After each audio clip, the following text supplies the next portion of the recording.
दोस्तों, कहते हैं ना, कभी कभी इंसान अपने पैसों के गुरूर में इतना खो जाता है कि वह सामने वाले की इंसानियत भी नहीं देखता, उसे सिर्फ उसकी औकात नजर आती है। नई दिल्ली के बड़े बिजनेस एरिया में एक कंपनी थी, आर के क्रिएशंस, जहां सिर्फ एक नाम चलता था, काव्या सिंह। काव्या सिंह कंपनी के मालिक की इकलौती बेटी बचपन से, जिस लड़की को सिर्फ सोने के चम्मच से खाना मिला था। वो अब अपनी कंपनी में खुद को किसी रानी से कम नहीं समझती थी। उसके लिए गरीब लोग बस काम करने वाले थे। उसके लिए औकात सबसे बड़ी चीज थी। वह हमेशा कहती थी, ये मजदूर सिर्फ मेरी जूती साफ करने लायक है। किसी की हिम्मत नहीं थी उसकी आंखों में आंखें डालकर बात करने की। पूरी कंपनी में हर वर्कर उससे डरता था, लेकिन एक इंसान ऐसा था जो चुप रहता था, मगर अंदर से कभी नहीं टूटा। राहुल भारती एक सीधा साधा लड़का, कम पैसों में कंपनी में काम करता था, लेकिन उसकी आंखों में एक अलग ही चमक थी, जैसे वह खुद को किसी दिन बड़ा बनने के लिए तैयार कर रहा हो। काव्या राहुल भारती को हमेशा ताना मारती थी, औकात देखो अपनी, मजदूर हो मजदूर ही रहोगे, मेरी नजर भी तुम्हारे जैसे लोगों को बर्दाश्त नहीं करती।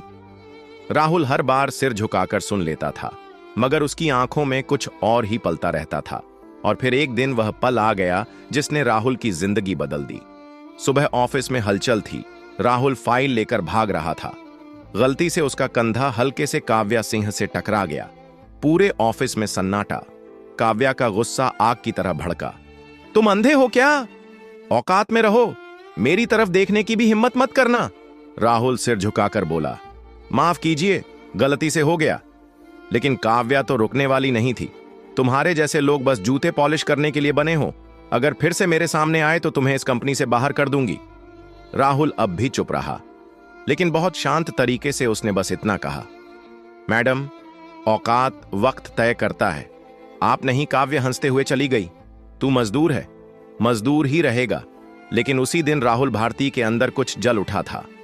उसने खुद से वादा किया, अब मैं तुझे तेरे ही लहजे में जवाब दूंगा, लेकिन उस दिन जब तू मेरे सामने सिर झुकाकर खड़ी होगी। राहुल ने उसी दिन से दिन रात मेहनत शुरू कर दी। वो ऑफिस के बाद पढ़ाई करता, बिजनेस सीखता, छोटे छोटे काम करता। सब कहते, राहुल भारती तुझे क्या मिलेगा इससे, औकात में रह। लेकिन राहुल हर बार बस यही मुस्कुराकर कहता, औकात वक्त तय करता है और मेरा वक्त आने वाला है। काव्या अब भी वहीं थी, मजदूरों को तुच्छ समझने वाली, गरीबों को अपनी ज्योति के बराबर समझने वाली। लेकिन राहुल अब चुप रहने वालों में नहीं था। वो हर दिन सीख रहा था, हर दिन खुद को बदल रहा था। फिर वो दिन आया जब राहुल ने कंपनी छोड़ दी। उसने खुद का छोटा बिजनेस शुरू किया। बहुत छोटा, लेकिन सपना बहुत बड़ा था। काव्या ने जब सुना कि राहुल ने अपनी कंपनी खोली है तो हंसते हुए कहा, उसे अपनी औकात भूल गई है। मजदूर था, मजदूर ही रहेगा। लेकिन वक्त ने पलटी मारी। राहुल की मेहनत रंग लाई। राहुल की कंपनी एवी एंटरप्राइजेस नई दिल्ली में मशहूर होने लगी। राहुल भारती अब शहर के बड़े बड़े बिजनेस मीटिंग्स में बुलाया जाने लगा। और वो दिन भी आ गया जब काव्या सिंह को पता चला कि उसके सबसे बड़े क्लाइंट्स अब राहुल भारती के साथ काम कर रहे हैं। काव्या के पैरों तले जमीन खिसक गई। राहुल भारती वही मजदूर। उसने राहुल का नाम सर्च किया। राहुल भारती अब एक बड़ा बिजनेसमैन बन चुका था, और वह भी उसी शहर में, उसी नजरों के सामने जिसे कभी वह तुच्छ समझती थी। काव्या अब बेचैन हो चुकी थी। जिस राहुल भारतीय को उसने कभी अपने जूतों के नीचे समझा था, अब वही राहुल भारतीय इस शहर का बड़ा बिजनेसमैन बन चुका था। वो खुद से बार बार एक ही सवाल कर रही थी, क्या राहुल भारतीय सच में इतना बड़ा बन गया? क्या अब मैं उसके सामने जाने लायक भी हूं? काव्या ने कई बार राहुल को कॉल करने की कोशिश की, लेकिन राहुल फोन नहीं उठाता था। फिर एक दिन हिम्मत करके काव्या ने राहुल के ऑफिस में मीटिंग के लिए रिक्वेस्ट भेजी। राहुल भारती ने भी वही किया जो कभी काव्या किया करती थी, वेटिंग लिस्ट में डाल दिया। काव्या, जो कभी राहुल को घंटों लाइन में खड़ा करवाती थी, अब खुद राहुल के ऑफिस के बाहर वेटिंग एरिया में बैठी थी। कई घंटों तक राहुल भारतीय जानबूझकर उसे वेट करवा रहा था। वही तड़प, वही बेइज्जती जो उसने कभी झेली थी। काफी देर इंतजार करवाने के बाद राहुल भारती ने अपने गार्ड से कहा, कह देना मैडम से वो अंदर आ सकती है। काव्या धीरे धीरे अंदर गई। उसका घमंड अब पूरी तरह टूट चुका था। जिस राहुल भारतीय को वो कभी मजदूर समझती थी, वो अब शानदार ऑफिस में मालिक की कुर्सी पर बैठा था। काव्या हिम्मत करके बोली, राहुल, मुझे माफ कर दो, मैं बहुत शर्मिंदा हूं, मैं बहुत बदल चुकी हूं। राहुल ने उसकी तरफ बिना देखे कहा, मैडम, मेरी यादें बहुत पक्की हैं, मैंने सब कुछ भुला दिया है। बस वह दिन नहीं भूला जब आपने कहा था, मेरी नजरें भी तुम्हारे जैसे लोगों को बर्दाश्त नहीं करती। काव्या की आंखें भर आईं। राहुल, मुझे माफ कर दो, मुझे नहीं पता था कि वक्त पलट जाएगा, लेकिन अब मैं सच में बदल चुकी हूं। राहुल भारतीय धीरे से मुस्कुराया। मैडम, आप तभी मुझे मजदूर समझती थीं, आज भी शायद आप मेरी औकात नापने आई हैं। काव्या रोते हुए बोली, नहीं राहुल भारती, मैं तुम्हें अब सिर्फ तुम्हारे दिल के लिए चाहती हूं। मुझे सच में तुमसे प्यार हो गया है, मैं तुम्हारे बिना नहीं रह सकती। राहुल ने एक गहरी सांस ली। प्यार जब मैं मजदूर था तब कहां थी तुम्हारी मोहब्बत? क्या तब मैं प्यार के काबिल नहीं था? काव्या कांपती आवाज में बोली, शायद तब मैं तुम्हें समझ नहीं पाई थी राहुल, लेकिन अब मैं सच में तुम्हारे बिना नहीं रह सकती। राहुल भारतीय उसकी आंखों में देखता रहा। तुम्हें माफ कर दूं, क्या इतना काफी है? काव्या रोते रोते बोली, मैं सच में बदल चुकी हूं, मुझे खुद से भी नफरत है जो मैंने तुम्हारे साथ किया। राहुल ने बहुत गंभीर स्वर में कहा, मैडम, माफ करना सीख लिया है, लेकिन अपनाना अभी बाकी है। अगर तुम्हें सच में मेरी जिंदगी में आना है तो तुम्हें वही तड़प सहनी होगी जो कभी तुमने मुझे दी थी। काव्या सिंह ने सिर झुकाकर कहा, मुझे मंजूर है राहुल, मुझे जितना चाहो तरसाओ, मैं तुम्हें छोड़कर कभी नहीं जाऊंगी। राहुल ने हल्की मुस्कान दी, तो ठीक है, चलिए ये खेल शुरू करते हैं। राहुल ने जानबूझकर उसे हर मीटिंग में वेट करवाना शुरू कर दिया, कभी 1 घंटा, कभी 2 घंटे, कभी दिन भर। काव्या सिंह सब चुपचाप सहती थी, क्योंकि अब वह जान चुकी थी, जिस दर्द से उसने राहुल को गुजारा था वही दर्द अब उसका इम्तिहान है। हर दिन हर मीटिंग में वो राहुल का इंतजार करती थी, बस एक मौका, बस एक हाँ सुनने के लिए। राहुल खुद भी अंदर से टूटता था, लेकिन वह चाहता था कि काव्या को उसकी गलती का पूरा एहसास हो। कभी कभी राहुल खुद भी सोचता था, क्या मैं सच में उसे माफ कर पाऊंगा? क्या मैं सच में उसे अपना पाऊंगा? लेकिन वक्त अपनी रफ्तार से चल रहा था और काव्या की मोहब्बत, उसका इंतजार अब उसकी सच्चाई बन चुका था। काव्या का इंतजार अब उसकी आदत बन चुका था। हर दिन राहुल भारतीय की ऑफिस के बाहर बैठना, हर मीटिंग में उसे बुलाने की उम्मीद करना, हर वक्त बस राहुल की एक नजर का इंतजार करना, यही उसकी नई जिंदगी थी। जिस काव्या ने कभी राहुल को उसकी औकात याद दिलाई थी, आज वही काव्या ने राहुल के एक इशारे पर घंटों इंतजार करती थी, बिना शिकायत के, बिना थके। राहुल जानबूझकर हर मीटिंग में उसे वेटिंग लिस्ट में डालता था, कभी कभी उसे बिना मिलकर ही वापस भेज देता था। काव्या अब हर बार बस एक ही बात कहती थी, राहुल, जितना चाहो तरसाओ, लेकिन मैं तुम्हें छोड़कर कहीं नहीं जाऊंगी। मैं तुम्हें तुम्हारे नाम से नहीं, तुम्हारे दिल से चाहती हूं। राहुल हर बार उसकी आंखों में देखता था, जैसे अपने पुराने जख्मों को दोबारा टटोलता था। राहुल के दोस्त भी कहने लगे, राहुल, तू बहुत देर कर रहा है। अब तो वह सच में बदल चुकी है, अब वो पहले जैसी नहीं रही। लेकिन राहुल का दिल अब भी उलझा था, क्या सच में बदल गई है या बस वक्त के हिसाब से मुझे अपनाना चाहती है? राहुल अब उसे एक आखिरी इम्तिहान देना चाहता था, ऐसा इम्तिहान जहां काव्या को अपनी सबसे बड़ी हार माननी पड़े। राहुल ने एक दिन उसे अपने पुराने ऑफिस S.Creations के सालाना इवेंट में बुलाया, जहां पूरे शहर के बिजनेस आइकॉन, मीडिया और बड़ी बड़ी हस्तियां मौजूद थीं। काव्या ने राहुल से कहा, अगर तुम सच में मुझसे प्यार करती हो, अगर तुम सच में बदल चुकी हो, तो इस स्टेज पर जाकर सबके सामने स्वीकार करो कि तुमने मुझे गलत समझा था और मुझे मेरी औकात बताने की जो गलती तुमने की थी वो तुम्हारी जिंदगी की सबसे बड़ी भूल थी। काव्या ने राहुल की आंखों में गहरी नजर डाली। मैं करूंगी राहुल, क्योंकि अब तुम्हारी इज्जत मेरे लिए मेरी जान से भी बढ़कर है। पूरा हॉल खचाखच भरा हुआ था। काव्या उस स्टेज पर गई जहां से कभी उसने राहुल की औकात तय की थी, वो स्टेज जहां से उसने राहुल को जलील किया था। आज वही स्टेज उसकी सच्चाई की अग्नि परीक्षा बन चुका था।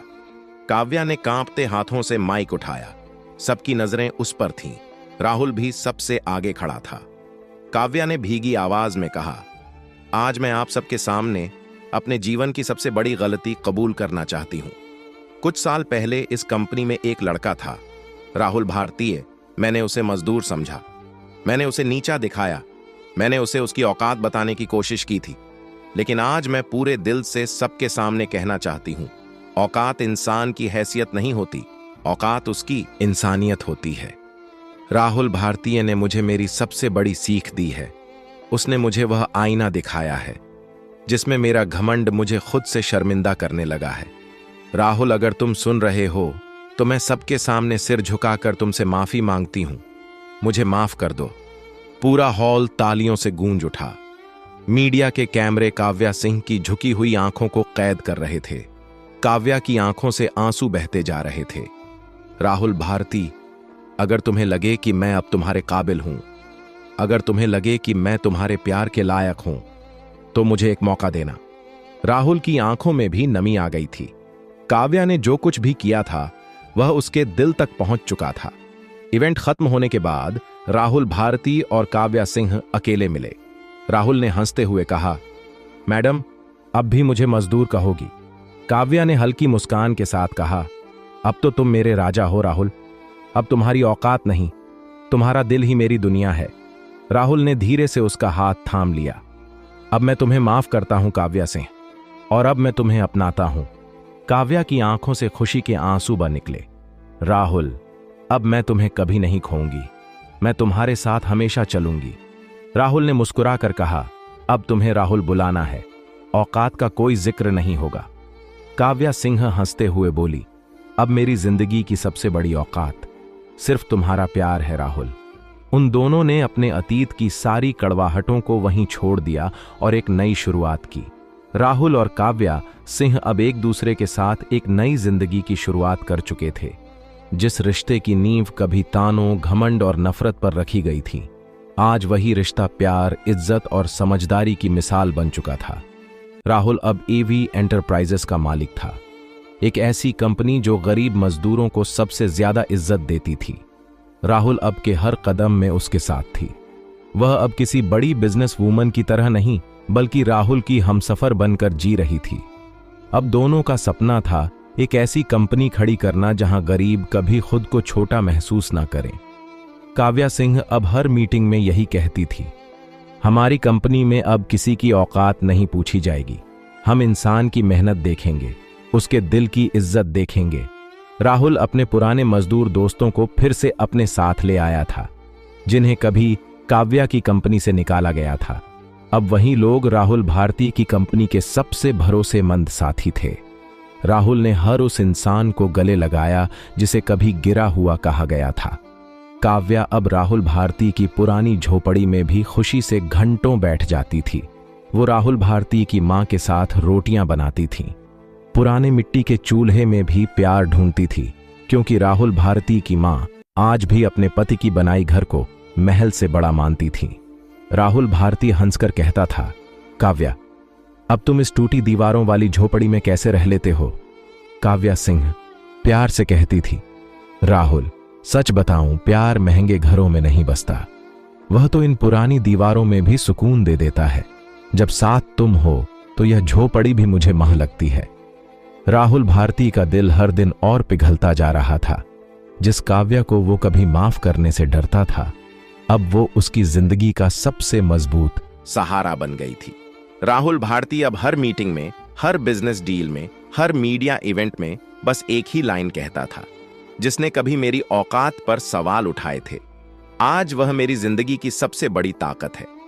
काव्या सिंह के लिए अब दुनिया का सबसे कीमती गहना राहुल का भरोसा था।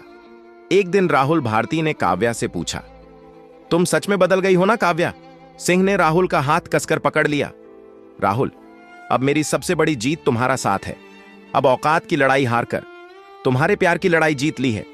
राहुल मुस्कुराकर बोला, अब तुम राहुल भारती की जिंदगी की वह कहानी हो जिसे मैं बार बार सुनाना चाहता हूं, क्योंकि तुम्हारे साथ मैंने सीखा, माफ करना सबसे बड़ी औकात होती है। काव्या सिंह की आंखों में आंसू तैरने लगे, और तुम्हारे साथ मैंने सीखा, प्यार सबसे बड़ी दौलत होती है। अब अर्जुन और काव्या सिंह की जोड़ी पूरे शहर में मशहूर हो चुकी थी। हर मीडिया, हर इंटरव्यू, हर फंक्शन में लोग यही कहते थे, जिस प्यार की शुरुआत तानों से हुई थी वही प्यार अब मिसाल बन गया है। राहुल और काव्या ने अपनी कंपनी का नाम बदल कर रख दिया, इज्जत क्रिएशंस, जहां हर गरीब मजदूर सबसे पहले इज्जत पाता था, पैसे बाद में मिलते थे। राहुल अब खुद उन गलियों में जाता था जहां से वह कभी मजदूर बनकर निकला था। अब वह वहां मजदूरों को गले लगाता था, उन्हें इज्जत से अपने ऑफिस बुलाता था। काव्या सिंह हर मीटिंग में राहुल भारती के बगल में खड़ी होती थी। वह अब किसी को उसकी औकात नहीं बताती थी, बल्कि खुद सबके सामने सिर झुकाकर कहती थी, औकात दिल से होती है, बैंक बैलेंस से नहीं। राहुल ने काव्या से कभी नहीं पूछा, तुम्हें मुझसे कब प्यार हुआ था, क्योंकि अब वह जानता था कभी कभी माफ करना भी मोहब्बत की सबसे खूबसूरत शक्ल होती है। दोनों ने मिलकर अब वह जिंदगी बना ली थी जिसमें कोई गरीब खुद को छोटा नहीं समझता था, क्योंकि राहुल भारती जानता था किसी की औकात उसके हालात से मत मापो, क्या पता वो भी कल का राजा हो। और काव्या सिंह जान चुकी थी कभी कभी किसी की हंसी के पीछे उसकी तन्हाई छुपी होती है, कभी कभी किसी के फटे कपड़ों के अंदर सोने का दिल छुपा होता है। उन दोनों की जिंदगी अब प्यार, इज्जत और इंसानियत की सबसे खूबसूरत मिसाल बन चुकी थी। अब सवाल आपसे, अगर कोई इंसान जिसने आपको बहुत बुरा कह दिया हो, जिसने आपको बेइज्जत कर दिया हो, अगर वह बदल कर आपके सामने माफी मांगे, क्या आप उसे माफ कर पाओगे? क्या आप भी राहुल भारती की तरह माफ करने की ताकत दिखा पाओगे, या फिर आप अपनी हार ना मानने की जिद में उस इंसान को हमेशा के लिए छोड़ दोगे? आपका दिल क्या कहता है? कमेंट में जरूर लिखिए, शायद आपके एक जवाब से किसी की सोच बदल जाए। अगर आपको यह कहानी दिल से छू गई हो तो वीडियो को लाइक करना ना भूलें, ताकि मैं आपके लिए और भी ऐसी सच्ची दिल छू लेने वाली कहानियां लाता रहूं। मिलते हैं अगली कहानी में, तब तक के लिए खुश रहिए, स्वस्थ रहिए और किसी का दिल मत तोड़िए, क्योंकि जो आप आज तोड़ते हैं क्या पता वही कल आपकी दुनिया बन जाए। दोस्तों, मिलते हैं एक और प्रेरणादायक कहानी के साथ, तब तक अपना ख्याल रखिए। धन्यवाद।